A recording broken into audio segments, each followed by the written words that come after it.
जय सेवा सगा साथियों, न्यू गोंदी टीवी में आपका स्वागत है।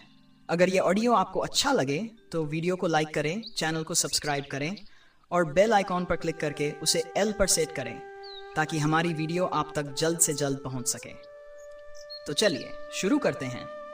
जो कुछ भी हम यहाँ बता रहे हैं वह कोयापुनेम से लिया गया है। पोरा बड़गा यह त्योहार भादो अमावस्या को मनाया जाता है। इस त्योहार को पोला भी कहा जाता है। इसके लिए 15 दिन पहले से ही गांव के लड़के लड़कियां गेड़ी बनाते हैं और उस पर चलते हुए मौज मस्ती करते हैं। रात के समय वे गेड़ियों पर सवार होकर नृत्य भी करते हैं। इस त्योहार में बैल जोड़ियों की पूजा की जाती है। बरसात के वक्त खेत खलिहानों में काम करने के लिए जिन बैलों की मदद ली जाती है उनकी पूजा कर उन्हें भरपेट खिचड़ी खिलाई जाती है। इसके लिए प्रकृति की गोद में जो सादा धान उगाता है उस धान के चावल की खिचड़ी पकाई जाती है। ये इसीलिए किया जाता है कि बिना बैलों की मदद से उगाए गए अनाज की खिचड़ी खिलाने से बैलों की शक्ति समृद्ध होती है और उन्हें वरदान मिलता है। पोला पर्व के दिन सुबह घर के मुखिया लोग मुरलाश पेड़ की डालियां काट कर लाते हैं और अपने घरों के मुख्य द्वार पर उन्हें खड़ा करके रखते हैं। दोपहर में बैलों को तालाब के पानी से नहलाया जाता है। फिर उन्हें घर लाकर रंग बिरंगे बगड़ों से सजाया जाता है। माथे पर छावर लगाकर झूल पहनाते हैं। मुड़ के बक्कलों से रस्सी के कासरे तथा बेसन बनाते हैं और उन्हीं से बैलों को बांधते हैं। सजावट के समय गांव के सभी लोग अपने बैल जोड़ियों को लेकर गांव की दिशा में जाते हैं जहां एक तोरण लगाया जाता है। तोरण के नीचे बैलों को खड़ा किया जाता है और अंत में मंत्र बोलकर बंदूक की आवाज के साथ तोरण तोड़कर पोला फोड़ा जाता है।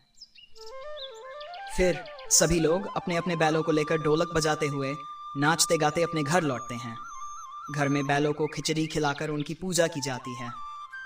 दूसरे दिन सुबह गांव के लोग अपने घरों के द्वार पर रखे हुए पलाश की डालियों को उठाकर गांव के बाहर ले जाकर फेंकते हैं।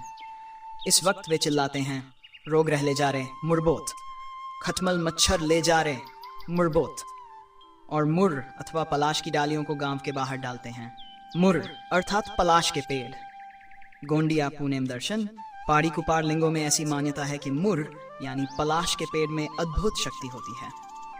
उसके संपर्क में आने से या उसकी गंध से बरसात में जो बीमारियों के जतुओं का प्रादुर्भाव होता है वे मर जाते हैं।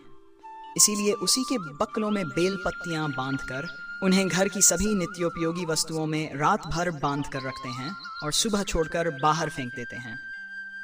उस दिन सुबह पाडवा मनाया जाता है। इसके लिए सभी लोग गांव के बाहर मैदान में जाते हैं और गेड़ियों को एक पेड़ पर लटकवा देते हैं। वहां मिट्टी के बने बैलों की पूजा की जाती है। तत्पश्चात उसी मैदान में गांव के मल आपस में कुश्ती खेलते हैं।